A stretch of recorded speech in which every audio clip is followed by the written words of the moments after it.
Soares é vice-presidente do Conselho Regional na Europa do Conselho das Comunidades Portuguesas e é conselheiro eleito pela Holanda.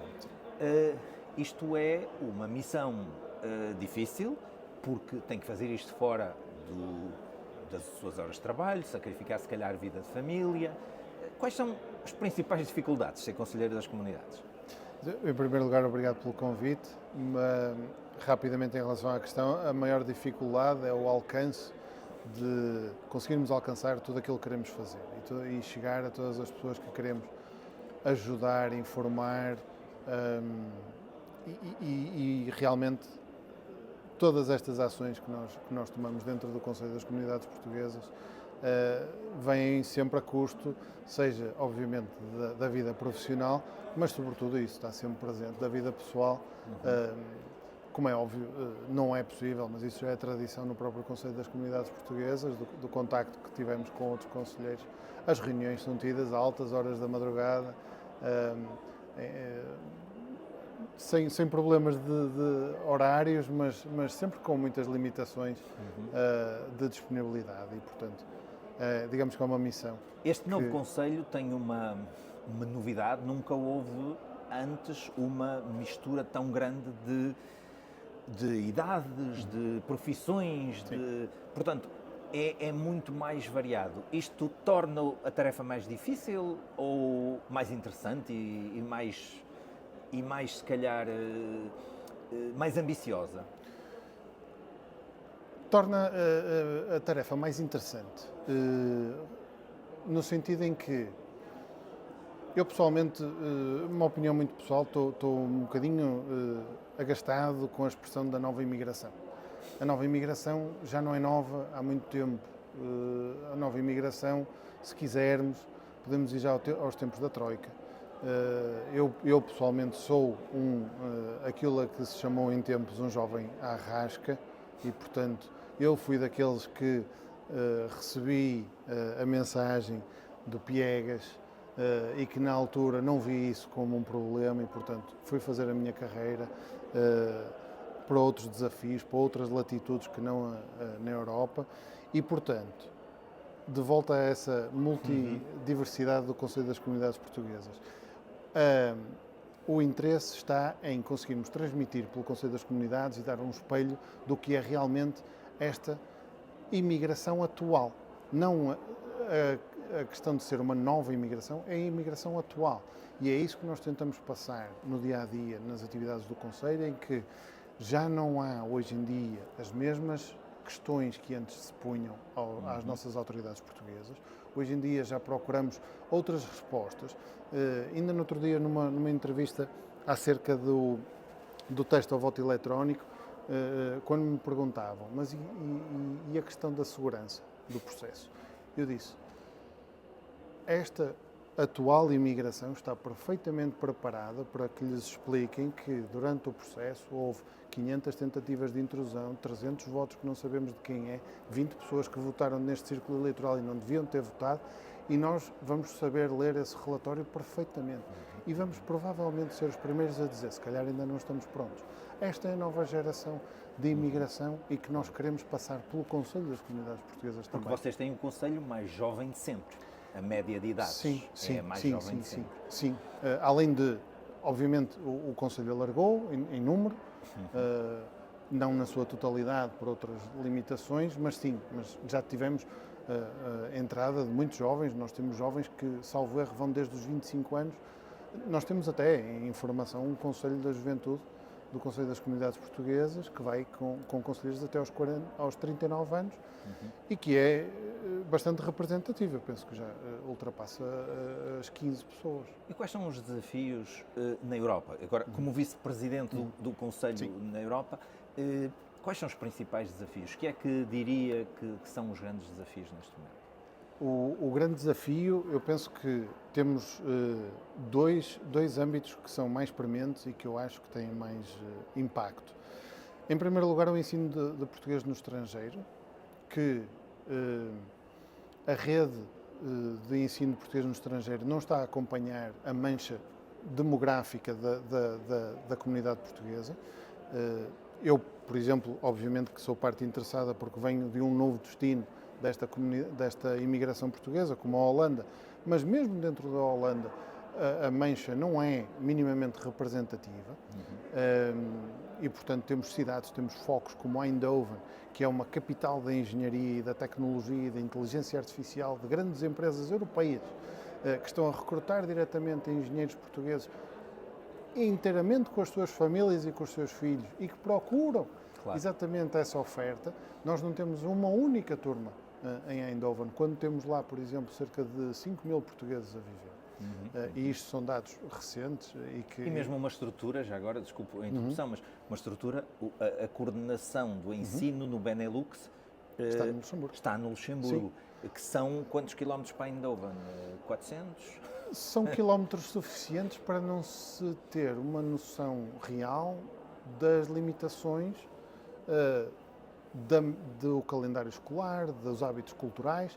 Muitos pais, por exemplo, na Holanda, queixam-se que das aulas propostas pelo Instituto Camões por volta das 6 da tarde, um holandês em média janta às 5 da tarde. Às 5, 5 e meia, pediram uma família para... E é preciso perceber, e isto vem muito também em ligação com... Por isso é que eu dizia que isto é um grande problema que eu acho que Portugal tem neste momento, o ensino português, porque a atual imigração portuguesa é mais caracterizada por casais de dupla nacionalidade. Já não há um modelo que existia muito no Luxemburgo, em França, Alemanha e Suíça, em que famílias, primeiro o homem imigrava e depois a família juntava-se, ou então a família imigrava em conjunto. Hoje nós temos muitos casais que foram formados a partir do programa Erasmus, a partir de outros tipos de intercâmbios, jovens que imigram, como eu, por exemplo, sozinhos, e que depois constituem família com outras pessoas locais.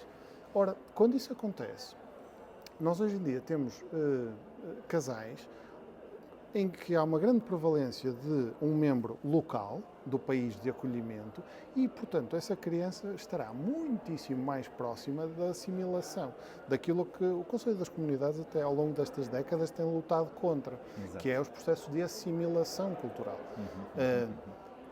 Ao não estarmos a investir suficientemente nesta rede atual e próxima do ensino português, aquela conversa que temos em Portugal e que se ouve pela televisão sobre a melhor e mais bem qualificada geração de sempre, que estamos a perder, que o país está a perder, corremos um sério risco de multiplicar essa geração na medida dos seus filhos, dos seus descendentes, em que, se não houver a mínima ligação à língua portuguesa, não haverá com certeza mais nenhuma ligação. Sabemos que há dois fatores de ligação ao país, que é a língua portuguesa e a participação cívica. Já sabemos isso está mais do que estudado. O ensino português é uma delas. O segundo problema, a segunda problemática é a atualização do associativismo português no estrangeiro. É preciso ir à procura de novas formas de associativismo. Estão a surgir soluções como clubes de leitura em português, as associações de graduados e investigadores portugueses no estrangeiro, por exemplo, que já estão a ganhar muita forma, sobretudo no Reino Unido, mas que já estão a exportar esse modelo para outros locais e, portanto, o associativismo português tem que também profissionalizar um pouco e atualizar-se um pouco e aproveitar estes cursos, por exemplo, de formação de dirigentes na diáspora que estão a acontecer em Portugal para trazer essas novas influências e chegarmos a novos lugares. E também faltam, esses cursos pretendem ajudar as associações a estruturar-se, mas também como chegar a apoios do Estado português para essas associações. E é suficiente esses apoios financeiros? O que é que houve dos seus constituintes? O que é que houve na... Eu na Holanda tenho uma realidade muito particular em que, por algum motivo, no final de 2023, havia 0 associações na Holanda credenciadas dentro da DGACCP. É algo que nunca tive respostas para como é que se chegou a esse ponto, onde temos, apesar de termos associações que têm mais de 30, 40 anos... mas que nunca deram esse passo da credenciação? Já tiveram credenciadas, mas, no entretanto, perderam essa credenciação por algum motivo. Obviamente que as associações existem e, portanto, o que ouço dessas associações, número um, é o processo de credenciação ser exigente. É exigente no sentido de, no caso holandês é muito particular, porque na Holanda temos, digamos, uma língua mais exótica do que o francês, o alemão ou o inglês, e que requer traduções ajuramentadas dos estatutos das associações para poderem fazer uma simples credenciação junto à DGACCP. Uma tradução ajuramentada de um documento de 6, 7 páginas pode custar à vontade umas centenas de euros. Quando temos projetos que são muito à base do voluntariado, onde a cultura portuguesa está mais do que presente, onde o associativismo português está mais do que presente, acima de tudo não existe a capacidade financeira, porque simplesmente as ações existem, logo aí é impossível, o apoio do Estado português não chega para a esses pagar, projetos. E não chega para pagar às vezes o investimento. Não chega e vamos lá ver. O conselho que eu tenho transmitido às associações um bocadinho para também ajudar e servir de elo de comunicação entre o Estado português e as comunidades, que é o que eu acho que é o papel de um conselheiro das comunidades, é dependerem o menos possível deste tipo de apoios, obviamente sem nunca descurar as candidaturas, por forma a que muitos dos custos fixos, por exemplo, que essas associações têm com algumas atividades, consigam ser cobertos. E a partir daí, partir para novas formas de financiamento, sobretudo locais, onde aproveitar, digamos, os mercados onde essas associações estão, os mercados e os países onde essas associações estão, sem estar muito ligado ao Estado português, porque o Estado português, esta ligação ao Estado português varia de legislatura para legislatura, de orçamento para orçamento, é muito variável. O próprio processo do programa de apoio, obviamente, vai sofrendo as suas atualizações e, portanto, é bom que as associações também, sem descurar na parte da candidatura a esses fundos, também procurem ir ao encontro de outras formas. Falou destes apoios e destes programas e fez-me pensar num programa específico, o Regressar, que está neste momento num limbo. Há regressos dos Países Baixos para Portugal? Tem ideia de Os Países Baixos não são um país, neste momento, um mercado, se quisermos, alvo do programa Regressar. O programa Regressar está muito mais voltado, e hoje em dia eu penso que está muito mais voltado para o regresso de imigrantes que já estariam há mais tempo nos seus países de destino. Temos visto isso muito na Suíça, em França, na Alemanha. A Suíça é o recordista neste momento. Pronto, exatamente, porque, e lá está, os Países Baixos, como são um destino recente, não é propriamente um país onde o programa Regressar terá alcance. Agora vamos inverter. Eu sou português, estou em Portugal e quero ir viver para os Países Baixos. Qual era o seu primeiro conselho? O meu primeiro conselho... Ou advertência? Advertência... não é uma advertência, mas é algo que é preciso ter em conta. Obviamente que hoje em dia o tipo de imigração é feita numa lógica muito de expat, uma lógica de imigrar em inglês, de falar em inglês. A aculturação Pode-se viver nos Países Baixos só a falar inglês? Pode-se viver perfeitamente nos Países Baixos sem falar holandês. Eu sou um exemplo disso, não tenho problema nenhum em dizê-lo. O holandês é uma língua que requer trabalho de casa, como o fazíamos na escola, exercícios. Eu costumo dizer que o holandês não se aprende por Netflix nem pelo YouTube, como se calhar conseguimos fazer com outras línguas. O holandês não é possível fazer isso, mas o mais importante é perceber que a aculturação é importante, mas sem assimilação. Mas essa aculturação na Holanda passa por um conhecimento mínimo, tanto da cultura, mas também da língua. É até uma discussão que até se tem tido em Portugal, noutras vertentes.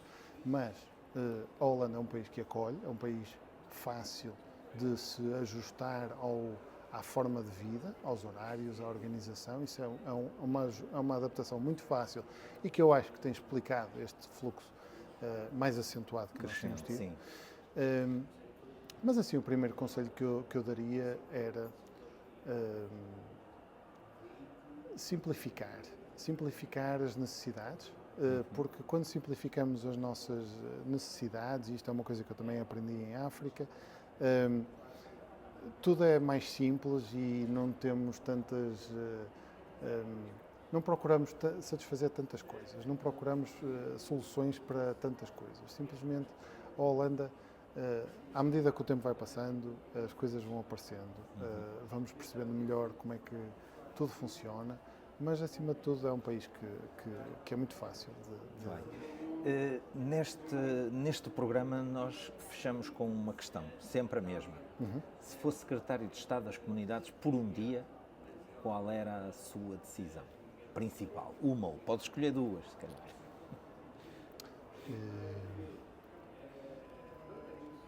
O que é que resolvia, ou tentava resolver? Que lei passava? Não, neste momento obviamente,